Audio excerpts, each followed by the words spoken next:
the NBA has had two conferences, though not the most geographically correct. It has been set for the teams to earn their rank and enter a tournament called the NBA playoffs, where the winner of both conferences meet up in the NBA finals to determine the winner and the best team in the NBA. Though the Boston Celtics have had a stronghold on the NBA in the NBA's early years, the East was far superior than, and there was never a discussion of doing away with the conferences at any point until recent history. But during the late 80s, early 90s, everything changed, with the flagrant foul starting in 1991. Alongside poor medical help, the Pistons started a slight decline.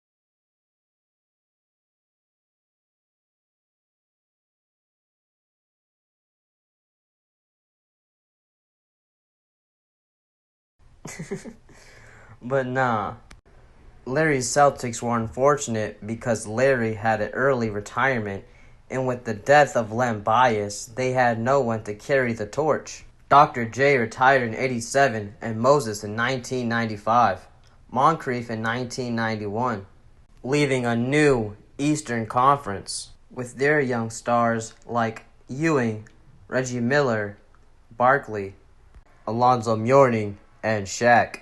But out west, they were starting to stack up in their own right. And even though the Lakers would soon expire, the Western Conference had selected Olajuwon, Stockton, Malone, Chris Mullin, and even Gary Payton over the years. With both Barkley and Shaq later joining the Western Conference, the West was starting to build up its rank and reputation throughout the league. And it only got worse when the West drafted people like Tim Duncan, Kobe, Dirk Nowitzki, even Garnett. And you can trust that dominance continued when the West drafted people like Kawhi Leonard, Kevin Durant, Russell Westbrook, Chris Paul, James Harden, Steph Curry, Anthony Davis, DeMarcus Cousins, and even the players now like Anthony Edwards, Ja, Luka, Shai Gilgeous. I could go on for hours.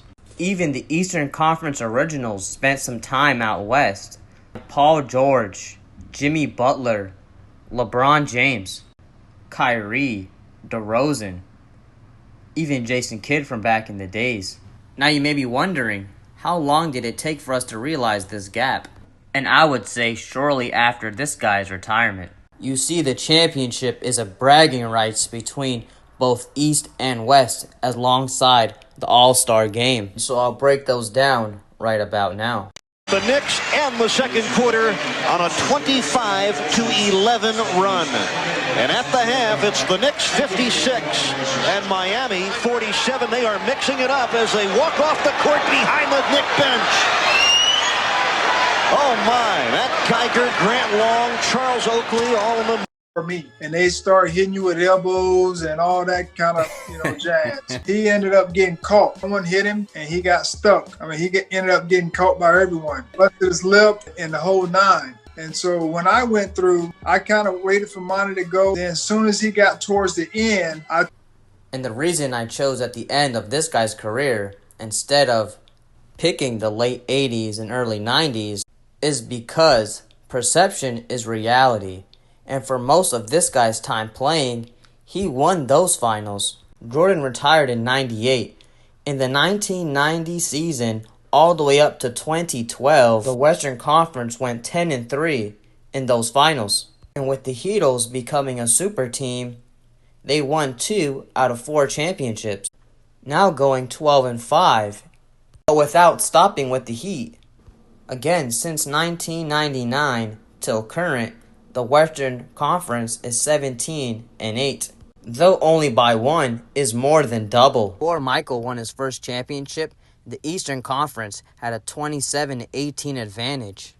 Meaning, after Michael Jordan's 6 championships, the Eastern Conference has only won 7 since then. And when looking in between the first retirement of Michael Jordan, you will notice the Western Conference took both of those titles. And many people would agree, in 1999, if the Bulls were allowed to stay together, they would have beaten the Spurs, especially considering David came off an injury and Tim Duncan was only in his second year in the league. After analyzing, does this matter? Kind of, yeah. You see, when discussing players in the past, or across different eras, it's easy to get fooled by accolades and stats.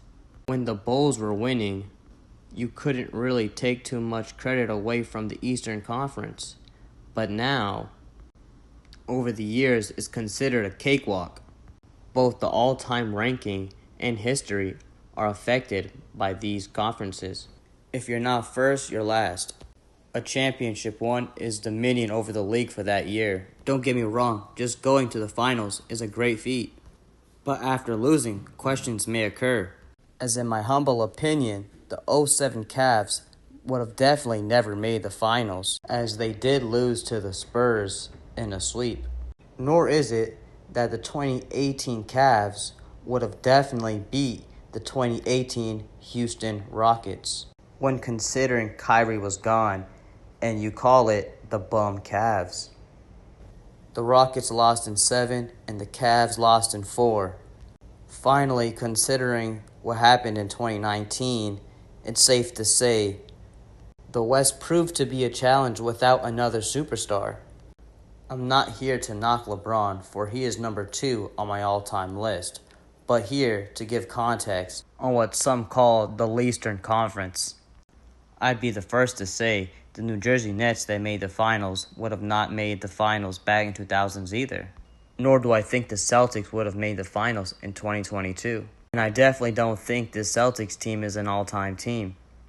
But they have made the finals this year, and I have picked them to win.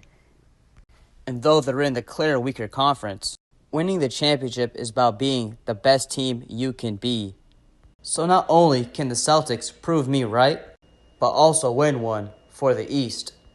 Thanks for sticking with me. That's it for now. Share, like, comment, and subscribe.